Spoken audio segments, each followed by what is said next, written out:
L'Argentine est composée des plaines fertiles de la Pampa au centre, de la Patagonie au sud, des plaines sèches du Gran Chaco au nord, et de la cordillère des Andes à l'ouest qui culmine à 6960 mètres d'altitude.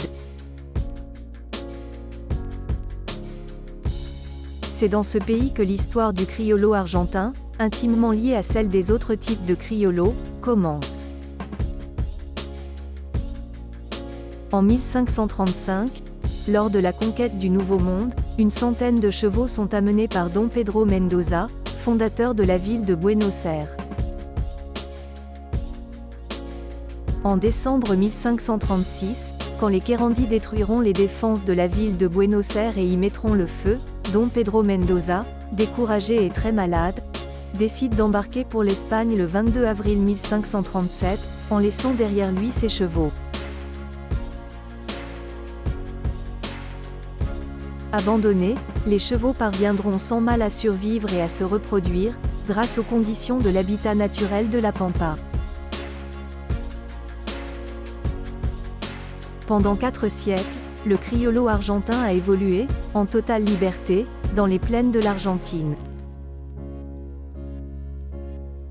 Même si à cette époque, les gauchos capturaient de temps en temps quelques chevaux pour travailler avec le bétail ou dans les fermes, le véritable élevage commencera au début du XXe siècle.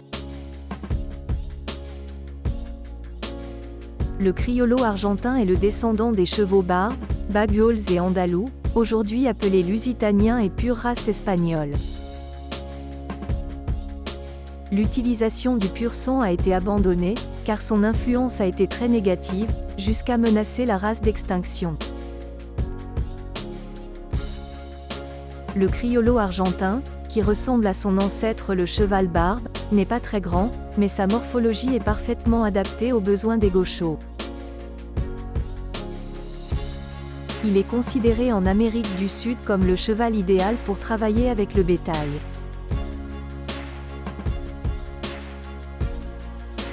Toutes les couleurs de pelage sont admises, sauf les marques de type Tobiano. Le criollo argentin est souvent porteur du gène daim, qui se caractérise par une crinière claire, une raie dorsale, une marque blanche sur la tête, parfois très large. Sa taille est comprise entre 1,38 m et 1,50 m, pour un poids de 400 à 460 kg.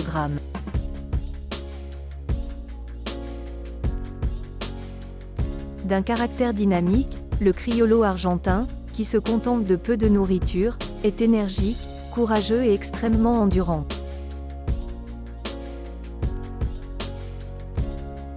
Le climat rigoureux du pays le rend particulièrement résistant, avec une espérance de vie bien supérieure à la moyenne, puisqu'il peut vivre jusqu'à 40 ans. En Argentine, c'est la monture exclusive des gauchos, cavaliers qui gardent les troupeaux de bovins dans la Pampa. Pour eux, c'est le cheval idéal pour le transport, le travail du bétail et dans les fermes. Ses nombreuses aptitudes lui permettent d'être compétent dans les épreuves d'équitation western et la randonnée. De nos jours, la tradition perdure en Argentine, et le criollo argentin continue à être élevé en plein air, sans aucun contact avec l'homme jusqu'à l'âge de 3 ans.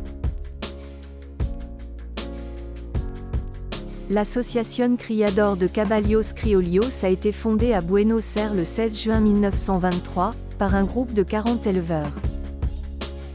Le premier studbook d'élevage du criollo est apparu au Chili en 1893, puis en Argentine en 1912, enfin au Brésil et en Uruguay en 1930. Plus tard les 4 studbooks seront réunis.